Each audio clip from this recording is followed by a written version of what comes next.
Now available in paperback and Kindle, All About Marilyn. Learn all about the struggles of a faded former teen sitcom star in this absolutely fabulous 5-star screenplay. Get All About Marilyn in paperback and Kindle on Amazon.com today. One of my viewers wanted me to do another installment in the Historical Men in Crisis series.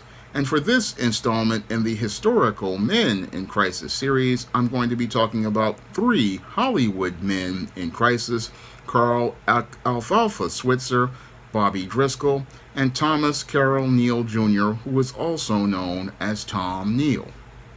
All images in this video are used under fair use of United States copyright law of 1976. Fair use. Now, the first historical man in crisis from Hollywood I'm going to be talking about is Carl Switzer. Now, your Carl Switzer was the child star who was known as Alfalfa in the Our Gang or Little Rascals series of short movies.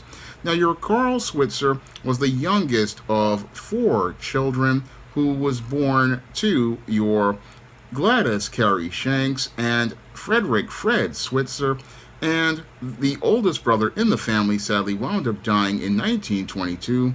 Meanwhile, the other children were born in the 1920s. Now, the boy was named Carl Dean after a member of the Switzer family on the grandmother's side, and they were known for their numerous musical performances, and your Carl Alfalfa Switzer was iconic for his crooning in classic Little Rascals short movies. Now, while the family was vacationing in California, they went to the Hal Roach Studios, and as they were sitting in the cafeteria, your Hal Roach saw your Carl Switzer and discovered him.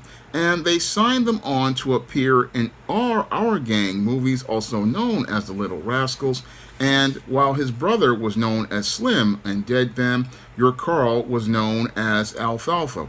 And the Alfalfa character was an iconic character in the Little Rascals, again, known for his suit, his cowlick bow tie, and his crooning. So his crooning was really one of the things he was well known for, and over time he had become one of the most popular characters in the Little Rascals, and even surpassed that of the series star George Spanky McFarlane, also known as Spanky.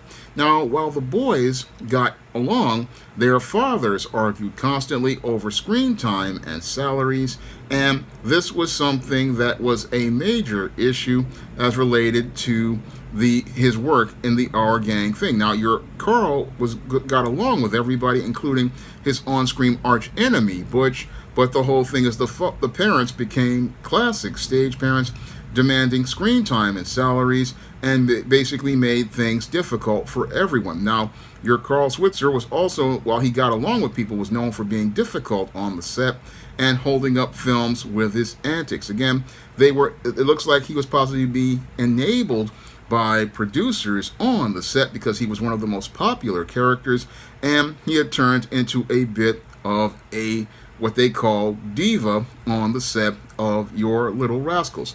And again, these behaviors basically fit the pattern and profile for a beta male that I talk about in my book, The Man Crisis, because oftentimes with your beta males, they need attention and they cause lots of drama, and this can be a bit of a problem for a boy as he transitions into manhood. Now, your Carl Switzer, he started to struggle later on in his life after the Our Gang series ended in 1940. While he got roles here and there in movies and TV and movies at the time, he really wasn't as popular as he was, and he had small parts in movies like classic movies like It's a Wonderful Life and many other films, but he never really became the big time star he was like when he was in the Our Gang movies. Now, he did make appearances in television on the Roy Rogers Show, and he also had roles in other classic films like The 10 Commandments and The Defiant Ones, but these bit roles really didn't pay enough money as your Carl Switzer was becoming an older man. Now, in the 50s, he married a wealthy woman after going out on a blind date with her. And as he went out and married this wealthy woman who was an heiress to the grain elevator empire, this is where your Carl Switzer went from a man who was struggling to becoming a man in crisis. Because as your Carl Switzer was out here, he was feeling very emasculated because his wife was making more money than he did, and her family gave him a farm, and he felt frustrated because as a person who worked in the entertainment industry, he wasn't really somebody who knew how to function in the world of farming. So he was feeling emasculated about not being able to provide for his family, and he didn't know how to function outside of the entertainment industry, where he was somebody who was used to getting lots of attention. So your Carl Switzer was a guy who was struggling in his older age, and yes, he did get your bit roles here and there, but he really was not living the successful life that he was able to, and he was basically scraping an existence by working on doing different types of things while he was on the farm. He was out here breeding and training hunting dogs and guiding expeditions. And while he had very popular stars at the time who were his clients, like Roy Rogers and Dale Evans, and your actor James Stewart, who was an A-list star, and Henry Fonda, who were A-list stars, he wasn't feeling like a man because he did not make as much money as his wife, and he didn't have the ability to take care of his family the way he wanted to take care of them. Now, as your Carl Switzer was struggling as related to his life, he was out here also working as a bartender. So he was really out here not really doing as well as he wanted to do, and seeing other people being stars and having success that really got to him. And he was out here trying to train dogs. So what led to your Carl Switzer going from being a man to a man in crisis dealing with these issues also led to his demise. Now, your Carl Switzer sadly wound up passing away because as he was dealing with legal and financial issues as related to his personal life.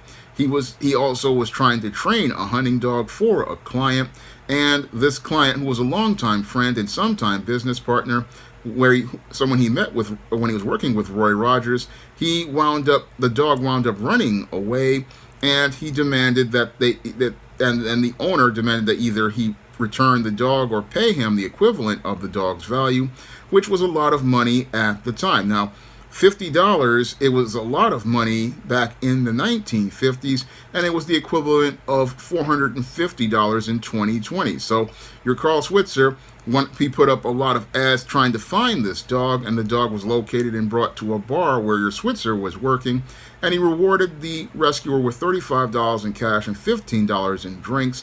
But the loss of $50, this was the thing that really didn't set well with your Switzer, who was simmering and boiling in anger about losing this dog and having to pay for its value.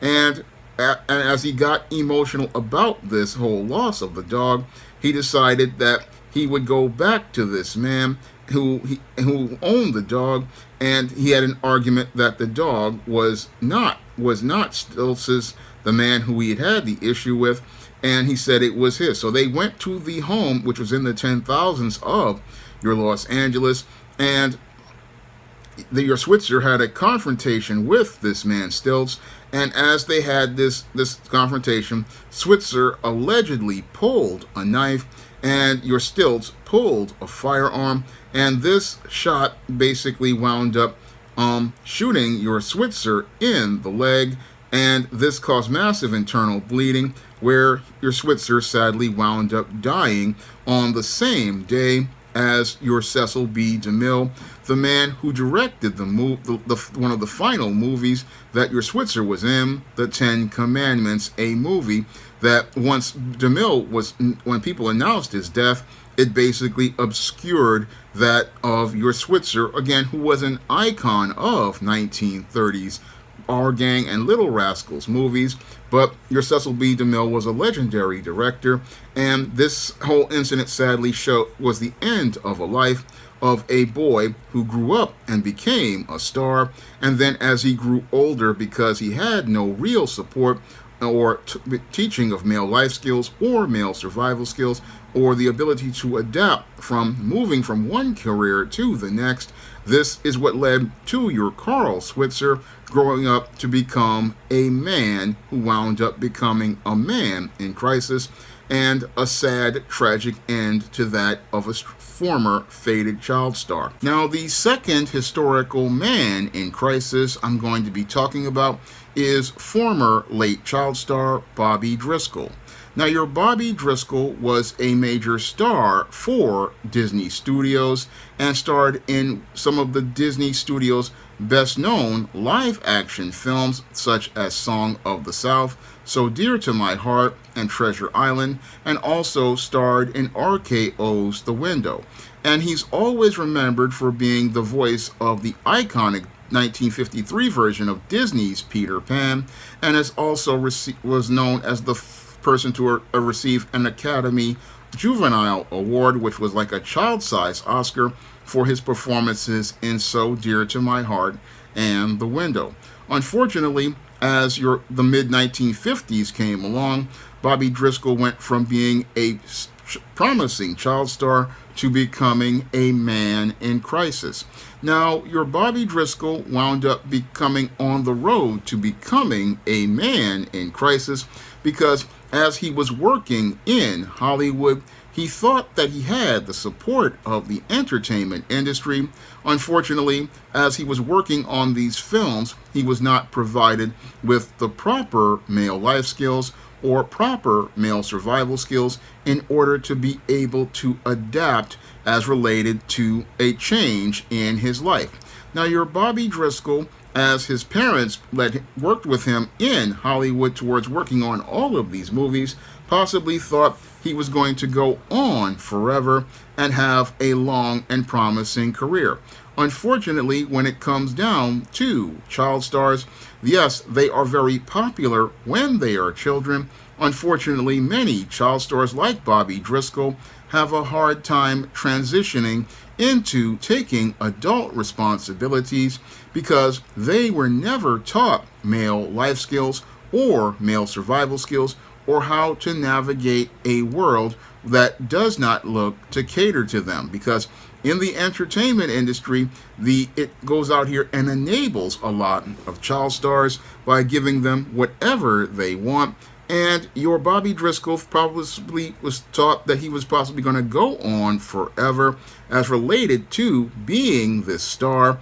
And he probably thought things were going to go on for an extended period of time because here was a child star who was working for Disney, and he was somebody who had received a juvenile Oscar, so he possibly thought everything was going to go on for the rest of his life.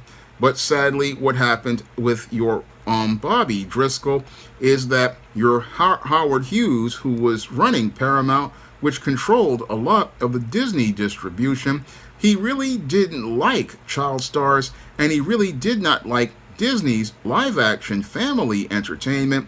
And as a result of your Howard Hughes being angry about Disney's whole child stars, a lot of those child stars wound up getting their contracts cut.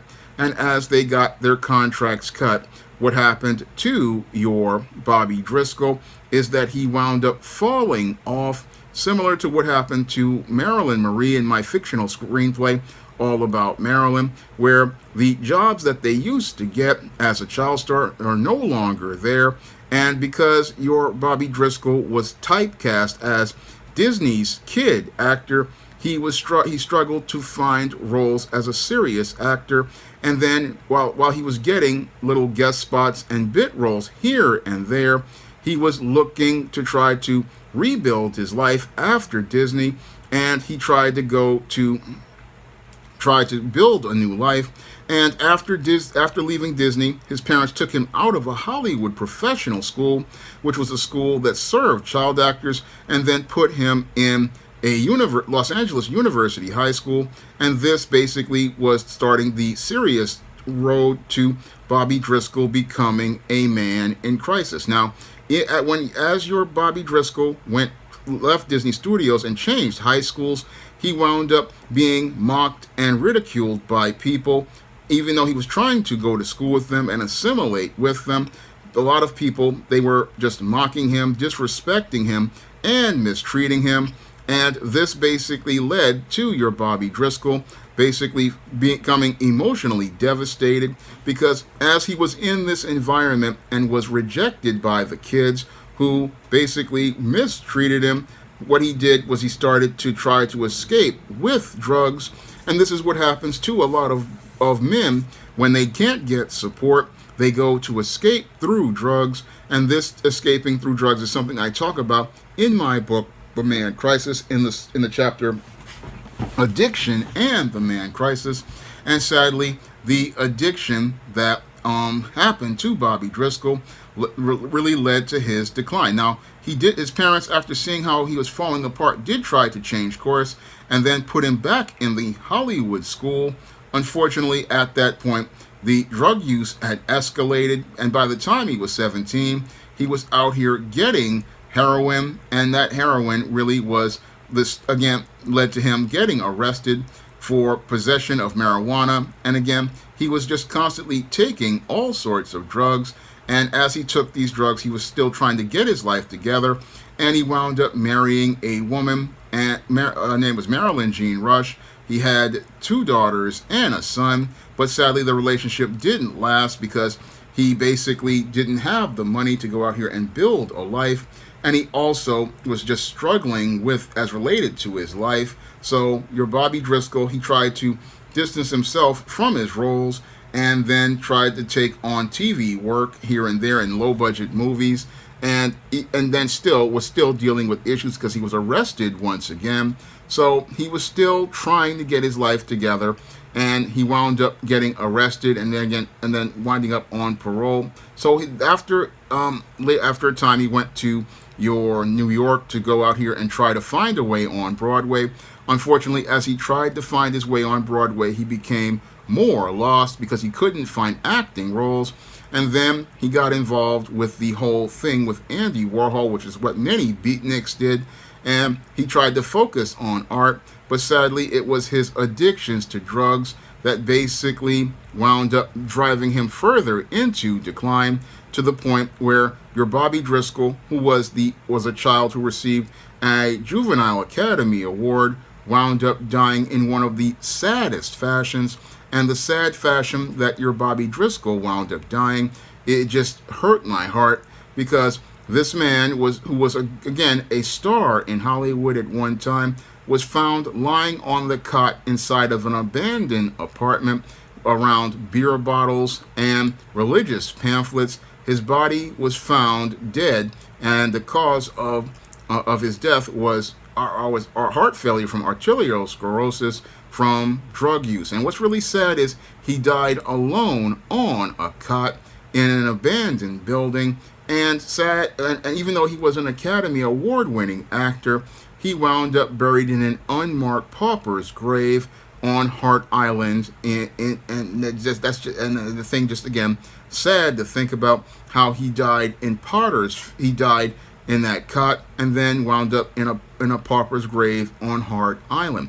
Here is a boy who was extremely successful, and he wound up becoming a man in crisis.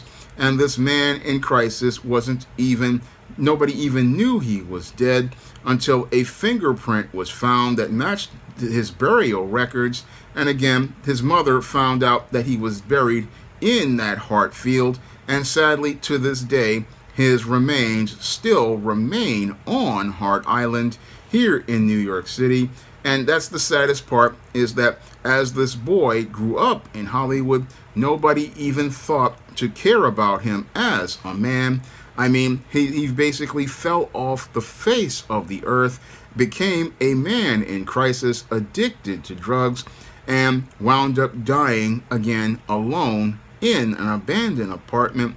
It just hurts my heart to really think about what happened to Bobby Driscoll, because Here was a boy who had the world at his fingertips, and he grew up to become a man in crisis in 1968, dying at 31 years old. I mean, this is the saddest story I have ever read. I mean, here's a man who just again died a horrible death, and it just saddens me because again he was the iconic voice of Peter Pan. He was in Treasure Island, another iconic movie. Song of the South, a racist film that just, it's one of those big Disney films. I mean, these were classic movies, but this boy was never, he just could not function because he was never taught the proper male life skills, never taught the proper male survival skills. And while they were teaching him how to act in movies, nobody taught him how to be able to function in life. And as he tried to function in life, as he tried to go out here and navigate a course in life, sadly, he didn't know how to do this because nobody gave him guidance and support. They all got jealous of his success as a star, not understanding that this boy needed all the help that he could need in order to be able to understand how to function in the world. But sadly, he never learned how to function in the world, and this is how a boy sadly wound up dying as a man in crisis. Now, the third historical man in crisis I'm going to talk about is actor Tom Neal. Now, actor Tom Neal was known for his performance in the critically acclaimed film Detour, and he's also known for destroying his career by having a highly publicized affair with actress Barbara Payton. Now, your Tom Neal started out life a man with the world at his fingertips, as he was born to a banker who was his father, Thomas Sr., and he had two older sisters. And his great uncle, John Drew, was a noted actor, and your Neal and his sisters were raised in a 10-room home in Chicago, and he attended Lake Forest Academy and Evanston Township High School before enrolling in Northwestern University, where he majored in mathematics. Now, in college, your Tom Neal was a finely gifted athlete who played several sports and competed in amateur boxing matches, and he was also a member of the Sigma Chi fraternity and active in drama club.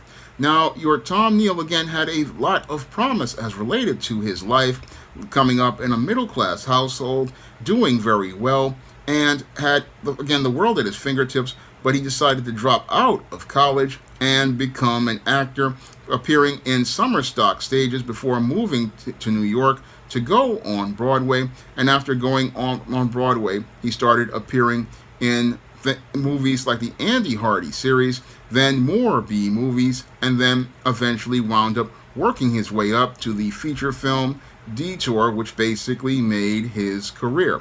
Now, as he was building up his career, your Tom Neal wound up having a lot of trouble as related to his social life, and that's where we see the foundation for him being a man in crisis. Now, many of these beta males, they can function as related to the business world, but their personal life is in complete shambles. And this is what happened to Tom Neal. Again, he had the world at his fingertips, but he did not know how to function in the world as a man. And he did not really know how to go out here and function because he possibly didn't have good male life skills and male survival skills. And he did not know how to function in a relationship with a woman. And that was one of his major Achilles heels, because your Tom Neal was married 3 times. Now, your Tom Neal, when he was first married, he married actress and singer Vicki Lane, who wound up divorcing Neal, citing mental and physical cruelty. And that possibly meant that he possibly could have been a woman beater, and this could have foreshadowed his inability to critically think and conflict resolve, because he possibly was simmering and boiling in anger about struggling as related to working as an actor. And this is possibly what led to him taking out his anger on his wife, who again wound up leaving him for that mental and physical cruelty. Now, as your Tom Neal was struggling with his inability to be able to navigate relationships with women, he then met actress Barbara Payton, and it seemed like these two had dysfunction in common, because your Tom Neal, coming off his dysfunctional relationship with his ex-wife, had baggage, and your Barbara Payton had baggage. but your Barbara Payton was trying to rebuild her career and move it forward, and she was seeing two men at the same time. Now, I believe that your Tom Neal was the side dude, and your Franchot Tone was the man she wanted to go out here and marry. And as she was out here, she was seeing said she was engaged to Franchot Tone, and as she was doing this, she was seeing Tom Neal as a side dude, and eventually both men wound up confronting each other in Barbara Payton's front yard, and your Tom Neal wound up beating Franchot Tone severely while Payton watched the fight.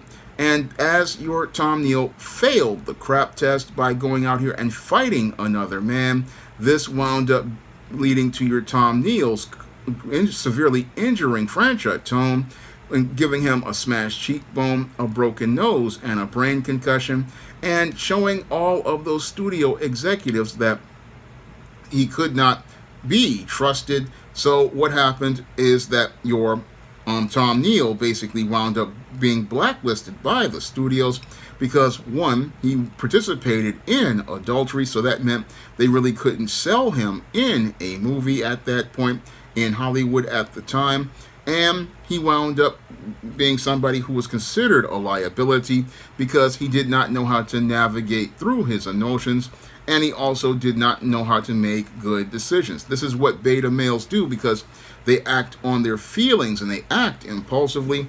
And when your Tom Neal acted impulsively, this led to him winding up being blacklisted. Now, your Barbara Payton tried to salvage things by marrying Franchot Tone. Unfortunately, Payton wound up leaving Tone after 53 days and went back to the Hollywood Pookie known as Tom Neal, and he wound up divorcing your Barbara Payton. And after this whole thing with the divorce, this again led to the complete end of your not only your Tom Neal's career, but it also led to the end of Barbara Payton's career because being two people participating in adultery, neither could be trusted at that time in Hollywood, and the optical image of these two actors being together in adulterous relationships wasn't saleable, so both actors wound up having their careers completely blacklisted after this publicized fight with Franchot Tone.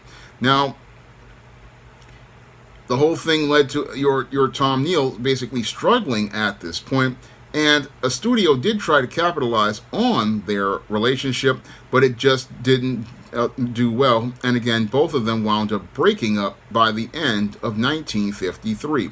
Now, with your Tom Neal's career basically over as related to being a adulterer and somebody who participated in domestic violence, he wound up leaving Hollywood and moved to Palm Springs, where he became a gardener, started his own landscaping business, and as he started this landscaping business, he then got married for the third time because his second wife died from cancer after giving birth to their son, Patrick Neal, who goes by Tom Neal Jr., really should go by Tom Neal III because Tom Neal was the second Tom Neal. So this third Tom Neal should have gone by that name, but that name was tarnished. And he went out there and became a gardener. And as he became a gardener, that's when this man further became a man in crisis, marrying a receptionist, Gail Bennett.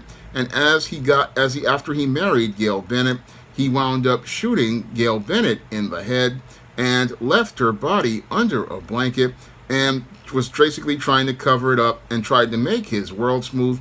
But the police had too much evidence, and your Tom Neal surrendered to the police, where he was charged with manslaughter and wound up doing time in prison for the murder of his third wife. Now, your Tom Neal, after being locked up for the murder, involuntary manslaughter of his wife, he wound up sentenced to 1 to 15 years in prison, where he served 6. And in 1971, when he was released from prison on parole, he went back to working as a landscaper and a gardener, and sadly wound up being found dead in his bed by his son in his home in North Hollywood, dying of a heart failure. And again, your Tom Neal had the world at his fingertips. Unfortunately, This boy who had the world at his fingertips became a man in crisis, and he became a man in crisis because he did not know how to function in the world. He did not know how to set a course for himself in the world. He did not know how to navigate a course in the world. And as he got bitten by the acting bug, he wound up losing his whole direction as related to his life, and because he had a hard time adapting to life in the world of Hollywood, sadly, your Tom Neal went from being a successful boxer and an actor who had all of these promise to becoming a man in crisis whose entire life basically wound up going into a state of decline, and it became a state of decline that led to your Tom Neal winding up dying in the saddest fashion, as related to dying at home in his bed and being discovered by his son, who saw his father go from being a man in Hollywood to becoming a man in crisis. Now, if you want to learn more about how many beta males wind up on the road to their lives going into decline, you can pick up my book, The Man Crisis, on Amazon.com in paperback and Kindle format. You can also find The Man Crisis at other online booksellers like Smashwords, the iBookstore, and Google Play. And if you want to see me make more historical men in crisis videos, you can donate to my Patreon, my PayPal, or my Cash App by clicking the links in the description box. That's all I have to say for this video. You can comment, rate, and subscribe. Now available in paperback and e-readers, All About Nikki, a fabulous first season. The Fresh Prince of Bel-Air meets Clueless in this absolutely fabulous African-American 1990s teen sitcom. Get all 13 episodes of All About Nikki, the fabulous first season, in paperback and e-readers today.